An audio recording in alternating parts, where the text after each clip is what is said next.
నమస్తే అందరికీ శుభోదయం. న్యూస్ స్టాప్ మార్నింగ్ హెడ్లైన్స్ కి స్వాగతం. తెలంగాణ దినపత్రికల్లో వచ్చిన ప్రధాన అంశాలను చూస్తే కనుక ముందుగా ఈనాడు న్యూస్ పేపర్లో పర్యాటకులపై పంజా, జమ్మూ కాశ్మీర్ లో ఉగ్రవాదుల ఘాతుకం, 2 విదేశీయులు సహా 28 మంది మృతి, చనిపోయిన వారిలో హైదరాబాద్ వాసి, కర్ణాటక వ్యాపారి, క్షతగాత్రుల్లో మహారాష్ట్ర, గుజరాత్, ఛత్తీస్గఢ్, ఒడిశా వాసులు, సైనిక దుస్తుల్లో వచ్చి కాల్పులు జరిపిన దుండగులు, పహల్గాం పట్టణానికి 6 కిలోమీటర్ల దూరంలో దారుణం, రక్తసిక్తమైన మినీ స్విట్జర్లాండ్, ఇది అత్యంత ఘాతుకం, తీవ్రంగా ఖండించిన ముర్ము, మోదీ, ట్రంప్, పుతిన్ సహా పలువురు నేతలు. సౌదీ అరేబియా పర్యటన కుదించుకొని మోడీ తిరుగు పయనం.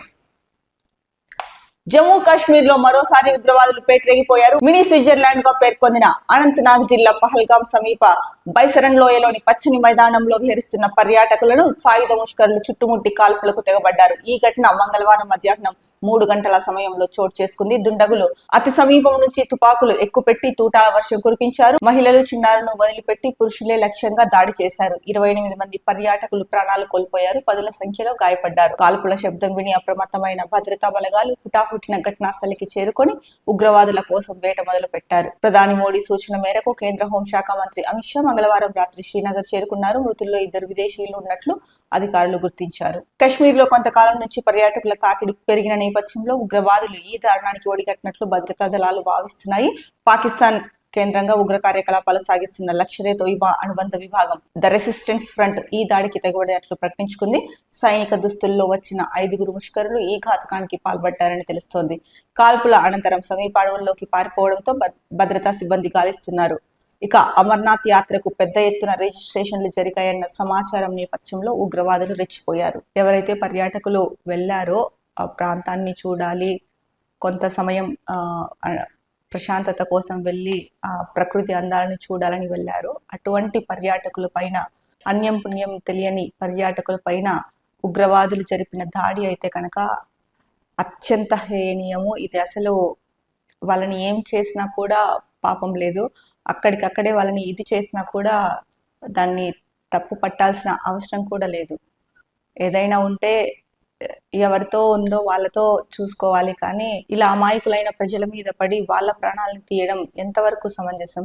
ముఖ్యంగా ఈసారి చూసుకుంటే కనుక చిన్నారులని, మహిళల్ని వదిలిపెట్టి పురుషులని ఎంత దారుణంగా ఈ కిరాతకానికి పాల్పడ్డారంటే, నిన్న వార్త తెలిసిన తర్వాత, వార్తలు చూసిన తర్వాత వాళ్ళు చేసిన పని, పురుషుల దుస్తులు విప్పించి, ప్యాంట్లు విప్పించి వాళ్ళు ముస్లింలా కాదా నిర్ధారించుకొని, ముస్లిం అయితే కనుక చంపకుండా ముస్లిం కాని వాళ్ళని చంపేశారు. ఐడి కార్డ్స్ చూపించమని చెప్పి ఐడి కార్డ్స్ చూపించిన తర్వాత ఎవరి దగ్గర అయితే ఐడి కార్డ్స్ ఉంటాయో వాళ్ళు చూపించారు. ఆ తర్వాత వాళ్ళ డ్రెస్ విప్పించి, ప్యాంట్ విప్పించి ముఖ్యంగా ముస్లింసా కాదా అని నిర్ధారణ చేసుకొని ఈ ఘాతుకానికి పాల్పడ్డారంటే ఇంతకంటే క్రూరమైన చర్య ఇంకొకటి ఉంటుందా? ఏం పాపం చేశారని ఇలా అమాయకమైన పర్యాటకుల మీద ఇంత దాడికి ఒడిగట్టారు? మానవత్వం లేదు కాబట్టే ఉగ్రవాదులుగా మారారు. ఇప్పటి వరకు ఎవరైతే దేశ ప్రధానులుగా చేశారో, కేంద్ర ప్రభుత్వంలో ఉన్నారో, రాష్ట్ర ప్రభుత్వాలకి చిన్న పిల్లల్ని అడిగినా కూడా చెప్తారు ఉగ్రవాదానికి పుట్టినిల్లు ఎక్కడ, ఉగ్రవాదాన్ని పెంచి పోషించింది ఎవరు, ఇప్పటికీ కూడా ఉగ్రవాదులకి ఆసరాన్ని ఇస్తున్నది ఏ దేశం అన్నది. మరి ఎందుకు అలాంటి దేశంతో ఇంకా శాంతియుతంగా చర్చలు జరుపుకోవాలి, దీన్ని అరికట్టాలి అని చెప్పేసి శాంతియుత మార్గంలో నడుస్తుంటే ఫలితం ఏమైనా ఉందా? ఫలితం ఏం కనిపించట్లేదు కదా శాంతియుతంగా నడుస్తుంటే. మరి అటువైపు వాళ్ళు శాంతియుతంగా దీనికి ఒప్పుకోనప్పుడు, శాంతియుత మార్గంలో మనం వెళ్ళి వాళ్ళు ఒప్పుకోనప్పుడు ఎందుకు వాళ్ళని ఉపేక్షించాలి? ముందుగా దీన్ని పెంచి పోషిస్తున్న దేశాన్ని ఎందుకు ఉపేక్షించాలి? ఈ ఉగ్రవాద సంస్థల్ని పాముకి పాలు పోసి పెంచుతున్న దేశాన్ని ఎందుకు ఉపేక్షించాలి? ఎందుకు వాళ్ళ మీద మనం కఠినమైన చర్యలు తీసుకోకూడదు? ప్రపంచ దేశాలన్నీ ఈ రోజు భారతదేశంలో జరిగింది, రేపొద్దున ఇంకెక్కడ జరగదని గ్యారంటీ ఉందా? లేదు కదా. ప్రపంచ దేశాలన్నీ దీన్ని ఖండించడం కాదు, దీనికి ఒక సొల్యూషన్ చెప్పాలి. ఇది ఒకసారి జరిగింది, 2 సార్లు జరిగింది కాదు, జరుగుతూనే ఉన్నాయి ఇలాంటివి. ప్రాణాలు కోల్పోయేది అమాయకపు ప్రజలు. అమర్నాథ్ యాత్రకి అత్యధికంగా భక్తులు వస్తారు, రిజిస్ట్రేషన్లు జరిగాయి అన్న సమాచారం తెలుసుకున్న ఉగ్రవాదులు ఏదైతే పహల్గాం, జమ్మూ కాశ్మీర్ లోని పహల్గాం సమీపంలో ఉన్న పర్యాటక ప్రాంతం, మినీ స్విట్జర్లాండ్ గా పిలుచుకునే పర్యాటక ప్రాంతానికి వెళ్లారో అక్కడ పర్యాటకుల పైన విరుచుకుపడి ఇంతమందిని 26 మందిని పొట్టన పెట్టుకున్నారు. 26 మందే కాకుండా 2 విదేశీయులు, మొత్తం 28 మందిని పొట్టన పెట్టుకున్నారు. ఒక రకంగా చెప్పాలంటే ఇలాంటి వారిని బహిరంగంగా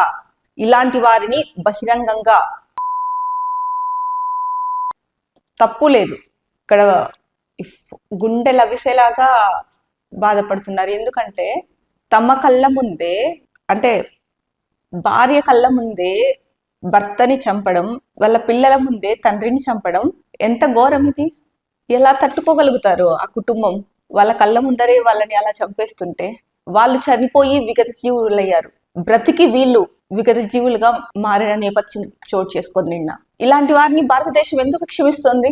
ముందు ఆ ఉగ్రవాదాన్ని పెంచి పోషిస్తున్న దేశం పైన ఎందుకు సీరియస్ యాక్షన్ తీసుకోవట్లేదు? పూర్తిగా ఇలాంటి దేశానికి శాంతియుతంగా వెళ్ళి వాళ్ళల్లో మార్పు తీసుకొని రావాలి అనుకోవడం అయితే కనుక అది సాధ్యం కాదు అని చాలా సార్లు రుజువైంది. ఇప్పుడు మరోసారి రుజువైంది. ఈ మధ్య కాలంలో ఆ దేశం పైన కొంత కఠినంగా ఉంటున్నారు, కానీ ఆ కఠినత్వం సరిపోదు. ఇలాంటివి జరగకుండా ఈ మూలాలు తుడిచిపెట్టుకుపోవాలంటే ప్రపంచ దేశాలన్నీ ఏకం కావాల్సిన అవసరం ఉంది. మనం కూడా మరింత కఠినంగా వ్యవహరించి వాళ్ళ మూలాలను తొలగించాల్సిన అవసరం అయితే కనుక ఉంది. ఇంకా ఎక్కడికి వెళ్ళాలన్నా భయమేనా? రేపు ప్రొద్దున అమర్నాథ్ యాత్రకి వెళ్ళాలన్నా కూడా భయపడాల్సిన పరిస్థితి వస్తుంది. ఇక్కడ ఫోటోలు చూస్తే ఉగ్రవాదులు జరిపిన కాల్పులతో పడిపోయిన ఓ వ్యక్తి వద్ద రోధిస్తున్న మహిళ. ఆ వ్యక్తి ఆమె భర్తని, ఎవరో కాదు. ఎలా ఒక భార్య ముందర తన భర్తని చంపేస్తే ఆవిడ ఎలా తట్టుకుంటారు? ఇక హైదరాబాద్ కి చెందిన మనీష్ రంజన్ అనే వ్యక్తి కూడా ఈ కాల్పుల్లో చనిపోయారు. అయితే ఐడి కార్డు చూసి కాల్ చేశారు. దాడిలో హైదరాబాద్ కు చెందిన ఎస్ఐబి సెక్షన్ అధికారి మనీష్ రంజన్ కూడా మృతి చెందారు అని చెప్పేసి ఇచ్చారు. ఏది ఏమైనా సరే, అంటే నిన్న జరిగిన ఘటనకైతే కనుక రష్యా అధ్యక్షుడు, అమెరికా అధ్యక్షుడు, ఇలా చాలా మంది నేతలు అయితే కనుక తీవ్రంగా ఖండించారు. ఖండించడం కాదు, దీన్ని ఈ ఉగ్రవాద మూలాలు లేకుండా తీసి పారేయడానికి ఇప్పటి నుంచి అయినా సరే, అంటే చేస్తున్నారు, ఉగ్రవాదాన్ని నిర్మూలించడానికి ఏం చేయాలి అన్నవి చేస్తూ ఉన్నారు. కానీ అది వాళ్ళు ఏమాత్రమూ తగ్గట్లేదు, అలాగని వాళ్ళలో రియలైజేషన్ రావట్లేదు. అలాంటప్పుడు వాళ్ళని ఎందుకు ఉపేక్షించాలి? వాళ్ళని ప్రోత్సహిస్తున్న, వాళ్ళకి ఆసరా ఇస్తున్న దేశాన్ని కూడా ఎందుకు ఉపేక్షించాలి? ప్రపంచ దేశాలు ఇప్పటికైనా సరే దీనికి ఒక ఫుల్ స్టాప్ పెట్టే విధంగా చర్యలు తీసుకోవాల్సిన అవసరం అయితే ఉంది. ప్రథమంగా భారతదేశం ఇప్పటికే కొంత అంటే ఇదివరకు అయితే కనుక శాంతియుత చర్చల ద్వారానే శాంతియుతంగా పరిష్కరించాలి అన్న భావనలో వెళ్ళారు. కానీ ఆ తర్వాత కొంత కఠిన నిర్ణయాలు తీసుకుంటున్నారు. కానీ ఆ కఠిన నిర్ణయాలు వాళ్ళకి ఏమాత్రం సరిపోనట్టున్నాయి. మరింత కఠినంగా వెళ్ళి దీనికి ఎవరైతే కనుక ఇటువంటి ఉగ్రవాదులకి ఆశ్రయిస్తున్నారో ఆ దేశాలని బహిష్కరించాలి, లేదంటే దూరంగా ఉంచాలి. ఒక భారతదేశమే కాదు, ప్రపంచ దేశాలన్నీ కూడా ఈ విషయంలో ఏకమై ఒక నిర్ణయానికి రావాల్సిన అవసరం అయితే ఉంది. మరో ప్రధాన వార్తాపత్రిక వెలుగు చూస్తే కనుక సివిల్స్ లో సత్తా చాటిన వనోళ్లు. ఓరుగడ్డ బిడ్డ సాయి శివానికి 11వ ర్యాంక్, టాప్ 100లో తెలంగాణ నుంచి 4. రాజీవ్ గాంధీ సివిల్స్ అభయహస్తం స్కీమ్ లబ్ధిదారుల్లో 7 ర్యాంక్. తెలంగాణ, ఏపీ నుంచి 50 మందికి పైగా ఎంపిక. Civils result release. All India topper Shakti Dubey. ఎంపికైన అభ్యర్థులకు రాహుల్, సీఎం రేవంత్ అభినందనలు. ఇక సివిల్స్ లో అయితే కనుక తెలంగాణ అభ్యర్థులు సత్తా చాటారు అని చెప్పేసి ముఖ్యంగా వార్త ఇచ్చారు. రాజీవ్ గాంధీ సివిల్స్ అభయహస్తం స్కీమ్ కింద ఎవరైతే లబ్ధిదారులు ఉన్నారో వాళ్ళలో 7 ర్యాంకులు వచ్చాయి. ఇక తెలంగాణ, ఏపీ నుంచి అయితే కనుక 50 మందికి పైగానే ఎంపికయ్యారు. ఇక సివిల్స్ లో అయితే కనుక ఆల్ ఇండియా టాపర్ గా ఉత్తరప్రదేశ్ కి చెందిన శక్తి దూబే అయితే కనుక ఫస్ట్ ర్యాంక్ లో నిలిచారు. ఇక ఇంటర్ సెకండ్ ఇయర్ లో 71% పాస్, ఫస్ట్ ఇయర్ లో 61.89% మంది. రిజల్ట్స్ రిలీజ్ చేసిన డిప్యూటీ సీఎం బట్టి ఫలితాల్లో Mulugu top, Kamareddy last. Corporate కంటే గురుకులాల్లోనే ఎక్కువ ఉత్తీర్ణత. ఈసారి కూడా సత్తా చాటిన అమ్మాయిలు. నేటి నుంచి రీకౌంటింగ్, రీవెరిఫికేషన్ కు దరఖాస్తులు. మే 22 నుంచి అడ్వాన్స్డ్ సప్లిమెంటరీ పరీక్షలు. నిన్నైతే కనుక inter first year, second year results 2 సంవత్సరాల ఫలితాలు ఒకేసారి విడుదల చేశారు. ఇందులో చూసుకుంటే కనుక ఇంటర్ సెకండ్ ఇయర్ లో 71% పాస్ అయ్యారు. ఫస్ట్ ఇయర్ లో అయితే 66.89% మంది పాస్ అయ్యారు. ఇక మొత్తానికి కార్పొరేట్ కన్నా కూడా గురుకులాల్లోనే ఎక్కువ మంది పాస్ అయ్యారు, ఉత్తీర్ణత సాధించారు అని చెప్పేసి చెప్తున్నారు. ఇక ఈసారి కూడా అమ్మాయిలదే హవా, అంటే అమ్మాయిలు ఎక్కువ మంది పాస్ అయ్యారు, ర్యాంకుల్లో కూడా వాళ్ళే ముందున్నారు. మరో ముఖ్యమైన వార్త, నేడే హైదరాబాద్ ఎమ్మెల్సీ ఎన్నిక. జిహెచ్ఎంసీ హెడ్ ఆఫీస్ లో ఉదయం 8 గంటల నుంచి సాయంత్రం 4 గంటల వరకు పోలింగ్. 25న రిజల్ట్. ఓటర్లు 112 మంది, బరిలో ఎంఐఎం బీజేపీ అభ్యర్థులు. ఇక పార్టీల వారీగా బలాబలాలు చూసుకుంటే మొత్తం 112 సీట్లకి గాను ఎంఐఎం నుంచి 50 మంది, కాంగ్రెస్ 14, బీఆర్ఎస్ 24, బీజేపీ 24. అంటే ఈ విధంగా పార్టీలకి బలాబలాలు అయితే ఉన్నాయి. ముఖ్యంగా చూసుకుంటే ఇక్కడ బీజేపీ, ఎంఐఎం వీళ్ళిద్దరి మధ్యనే ఎక్కువ పోటీ అయితే కనుక కనిపిస్తుంది. ఎందుకంటే కనుక ఎంఐఎం కి 50 ఉంది, బీఆర్ఎస్ కి 24, బీజేపీకి 24 ఉన్నప్పటికీ కూడా బీజేపీ అయితే కనుక కొద్ది కాలంగా చూసుకుంటే కనుక బీజేపీ ఎంఐ మీద అయితే కనుక తీవ్ర ఆరోపణలు, వ్యాఖ్యలు చేస్తుండడం మనం ప్రతిరోజు చూస్తున్నాం వార్తల్లో. అలాగే ఎంఐఎం కూడా బీజేపీ మీద ఆరోపణలు చేస్తోంది. కాంగ్రెస్ కి, బీఆర్ఎస్ కి హెడ్ ఎంఐఎం అన్నట్టు కూడా ఆరోపించింది బీజేపీ. ముఖ్యంగా కిషన్ రెడ్డి ఎంఐఎం మీద అయితే కనుక చాలా సందర్భాల్లో తీవ్ర ఆరోపణలు చేశారు. మరి ఈ ఎలక్షన్స్ లో అయితే కనుక ఈ ఎమ్మెల్సీ ఎన్నికలో అయితే కనుక ప్రధానంగా పోటీ ఎంఐఎం అలాగే బీజేపీ. మరి వీళ్ళిద్దరిలో ఎవరు పై చేయి సాధిస్తారు అన్నదైతే కనుక చూడాలి. ఇంకా మరో వార్త, భారత్ తో ట్రేడ్ డీల్ చర్చలకు రోడ్ మ్యాప్ రెడీ. ఇండియాతో బలమైన బంధం కోసమే ఇక్కడికి వచ్చా జేడీ వాన్స్. అమెరికాతో పాటు భారత్ అభివృద్ధి చెందాలని ట్రంప్ కోరుకుంటున్నారు. ఇరు దేశాల మధ్య స్నేహం, సహకారం బలోపేతానికి కృషి చేస్తా. మోదీ గొప్ప లీడర్, ఆయనను కలవడం గౌరవంగా భావిస్తున్నా. నా కుటుంబానికి మంచి ఆతిథ్యం ఇచ్చినందుకు థ్యాంక్స్. సో ఇటీవల 2 రోజుల క్రితం ఇండియాకి వచ్చిన అమెరికా ఉపాధ్యక్షుడు జేడీ వాన్స్ కుటుంబ సమేతంగా ఇండియాకి వచ్చారు. ఈ నేపథ్యంలోనే ప్రధాని మోడీతో భేటీ అయ్యి ఇరు దేశాల మధ్య ద్వైపాక్షిక సంబంధాల గురించి చర్చించడం జరిగింది. ఈ నేపథ్యంలోనే భారత్ తో ట్రేడ్ డీల్ చర్చలకు అయితే కనుక రోడ్ మ్యాప్ రెడీ అయ్యింది. ఇక ఇండియాతో బలమైన బంధం కోసమే ఇక్కడికి వచ్చా అనేసి జేడీ వాన్స్ చెప్పడం జరిగింది. అమెరికాతో పాటు భారతదేశం కూడా అభివృద్ధి చెందాలనేసి ట్రంప్ కోరుకుంటున్నారు అని చెప్పేసి ముఖ్యంగా జేడీ వాన్స్ చెప్పారు. ఈ ఇరు దేశాల మధ్య అయితే కనుక స్నేహం, సహకారం బలోపేతానికి నేను కృషి చేస్తాను అని కూడా జేడీ వాన్స్ చెప్పడం జరిగింది. ఇక ముఖ్యంగా ప్రధానిని కలవడం అయితే కనుక గౌరవంగా భావిస్తున్నాను, ఆయన ఒక గొప్ప లీడర్ అని చెప్పారు. ఇక మోడీ ఇచ్చిన విందు ఏదైతే ఉందో నా కుటుంబానికి మంచి ఆతిథ్యం ఇచ్చారు అని చెప్పేసి కృతజ్ఞతలు కూడా తెలపడం జరిగింది. నిన్న అయితే కనుక మహేష్ బాబుకు ఈడీ నోటీసులు ఇచ్చింది. ముఖ్యంగా సురణ గ్రూప్, సాయి డెవలపర్స్ యాడ్స్ కి అయితే కనుక మహేష్ బాబు ప్రచారం చేశారు. సో దీనికి గాను అంటే 2 కంపెనీల నుంచి కోట్ల రూపాయల్లో అయితే కనుక డబ్బు తీసుకున్నారు అని చెప్తున్నారు. ముఖ్యంగా కొంత నగదు రూపంలో తీసుకున్నారు, కొంత చెక్ రూపంలో తీసుకున్నారు. ఈ నేపథ్యంలోనే ఈడీ అయితే కనుక ఈ నెల 27న విచారణకు హాజరు కావాలి, ఎంక్వైరీకి హాజరు కావాలని అయితే సూచించింది. మరి మహేష్ బాబు విచారణకు హాజరవుతారా, లేకపోతే విచారణకు హాజరు కాకుండా ఎగ్జంప్షన్ ఏమైనా రిక్వెస్ట్ చేసే అవకాశం ఉందా అన్నదైతే కనుక తెలియాల్సి ఉంది. ఇక మరో వార్త, పార్లమెంటే సుప్రీం, ప్రజాప్రతినిధులే అల్టిమేట్ మాస్టర్స్. మరోసారి సంచలన వ్యాఖ్యలు చేసిన ఉపరాష్ట్రపతి ధన్కర్. రాజ్యాంగపరమైన అంశాల్లో సుప్రీంకోర్టు అధికారులపై ప్రశ్న. సో దేశంలో పార్లమెంటే సుప్రీం, ప్రజాప్రతినిధులే అల్టిమేట్ మాస్టర్స్ అని చెప్పేసి మరోసారి ఉపరాష్ట్రపతి ధన్కర్ అయితే కనుక సంచలన వ్యాఖ్యలు చేశారు. ఇక రాజ్యాంగపరమైన అంశాల్లో సుప్రీంకోర్టు అధికారాలు ఏంటి అన్న దానిపైన కూడా ఆయన ప్రశ్నించారు. ఇక నిన్న ప్రధాని మోడీ అయితే కనుక సౌదీ అరేబియాకి వెళ్ళడం జరిగింది. దానికి సంబంధించిన వార్త ఇచ్చారు. ప్రధాని మోడీకి సౌదీ గ్రాండ్ వెల్కమ్. జెడ్డాలో 21 తుపాకులతో గౌరవ వందనం. గగనతలంలో F-15 యుద్ధ విమానాలతో ఎస్కార్ట్. జమ్మూ కాశ్మీర్ ఘటనతో తిరిగి ఇండియాకు. నిన్న సౌదీ అరేబియాకు వెళ్ళిన ప్రధానమంత్రి నరేంద్ర మోడీకి అయితే కనుక అక్కడ ఘన స్వాగతం లభించింది. అయితే నిన్న జమ్మూ కాశ్మీర్ లో ఏదైతే ఘటన జరిగిందో, ఉగ్రదాడుల ఘటన, ఈ నేపథ్యంలో అయితే తిరిగి మళ్ళీ భారత్కి పయనమయ్యారు అని చెప్పేసి ప్రధానంగా వార్త ఇచ్చారు. ఇక మరో ముఖ్యమైన వార్త, 12,000 కోట్ల రూపాయలు, 30,000 ఉద్యోగ అవకాశాలు. జపాన్ టూర్ లో పలు కంపెనీలతో సీఎం రేవంత్ రెడ్డి ఒప్పందం ముగిసిన. తెలంగాణ రైజింగ్ ప్రతినిధి బృందం పర్యటన నేడు రాష్ట్రానికి రాక.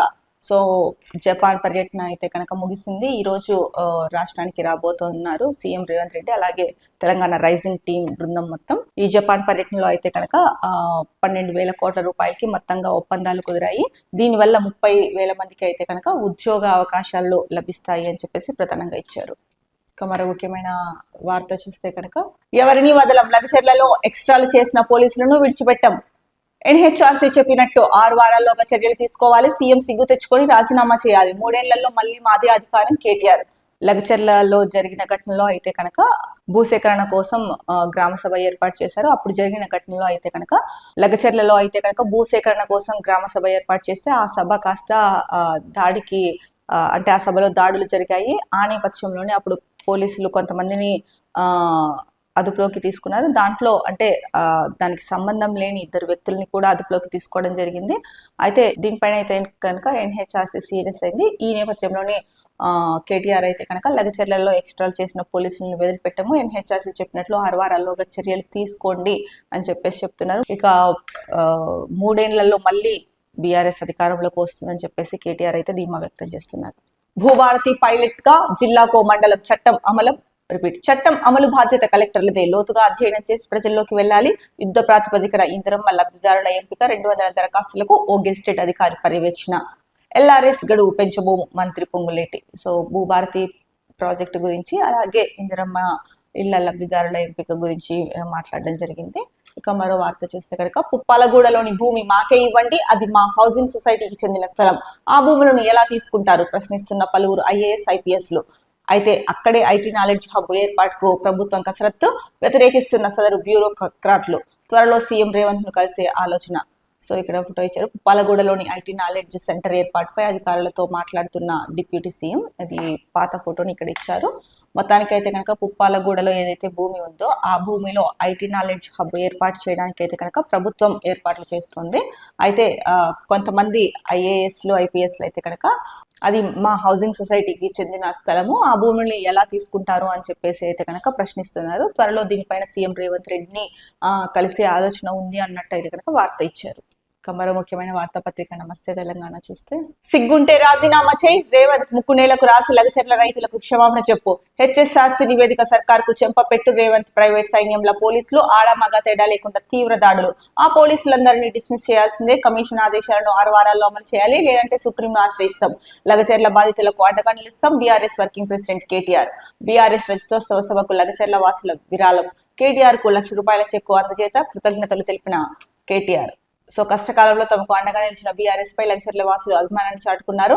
ఎల్కతుర్తిలో ఈ నెల 27న నిర్వహించే బీఆర్ఎస్ రజతోత్సవ సభ కోసం ఉడతా భక్తిగా ₹1,00,000 విరాళాన్ని పార్టీ వర్కింగ్ ప్రెసిడెంట్ కేటీఆర్ కు మంగళవారం అందించారు.